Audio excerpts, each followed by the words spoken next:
100% nobody is going to form a majority government.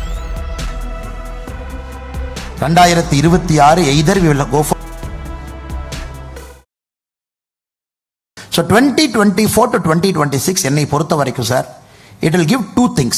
One, 100% nobody is going to form a majority government in 2026. இது option ஏவா இருக்கும். So Tamil Nadu will see a pure first time alliance in 2026, option 1. Or if parties like BJP, if we properly manage the period between 2024 to 2026 in a very professional way, if we do lot of hard work, if BJP is able to generate lot of grassroots leaders in all the 234 assembly constituencies, party is able to present you candidates at least 500 days before, not 1 week before, not 10 days before.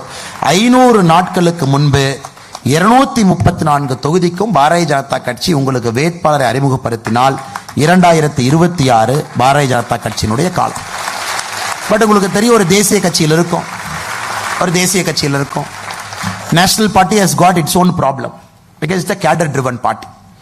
So BJP ஒரு party பார்த்தீங்கன்னா cadre driven party. So Tamil Nadu politics is slightly unique. So அதனால தான் option A option B சொன்னேன் sir. Option A option பியை தாண்டி option C போவதற்கு வாய்ப்பு இல்லை என்பது என்னுடைய தாழ்மையான கருத்து. திரும்ப we will not see one party in Tamil Nadu who will say I got 118, I got 130, I got 150. that is gone sir. அதாவது 2021 முடிஞ்சு போச்சு. 2026 either we will go for a pure alliance, or parties like BJP, we take big risk. We completely redo our playbook. We completely reimagine our politics.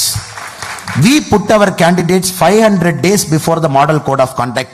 Then it is BJP's election sir. அதனால எப்படி அது போகுதுன்னு பொறுத்திருந்து பாப்போம் sir. ஏன்னா என்னுடைய கிரேடுக்கு my rank and pay, I can only disclose this much. Then everybody has to take that extra bit of courage. எல்லாரும் அந்த extra bit of risk தமிழ்நாடுக்காக எடுக்கணும்.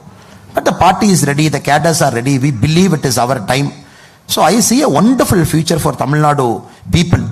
ஒரு வித்தியாசமான அரசியல் 2025 களத்தில் இருக்கும் என்பது என்னுடைய தீர்க்கமான ஒரு நம்பிக்கைங்க சார். நான் இன்னொரு கேள்வி கேட்டீங்க. 2024 தமிழகத்தினுடைய பங்கு மோடி அவர்களுக்கு. நான் இப்ப சொன்னால சிரிப்பாங்க சார், நான் சில விஷயம் சொல்றதே இல்லை சார். இன்னைக்கு எந்த அரசியல்வாதி கிரவுண்டுக்கு போறது இல்லை சார். இன்னைக்கு எல்லாம் இப்படி பேசுறாங்கல்ல சார், நாங்க பெரிய கட்சி, நாங்க இந்த கட்சி. எப்படி போவாங்க தெரியுமா சார்? ஃபிளைட் ஏறுவாங்க, அப்படியே போய் ஃபிளைட் இறங்குவாங்க. வெளியூர் 2000 பேர் கூட்டத்தை கொண்டு வந்து தலைவர் வாழ்க தலைவர் வாழ்க நிற்பாங்க.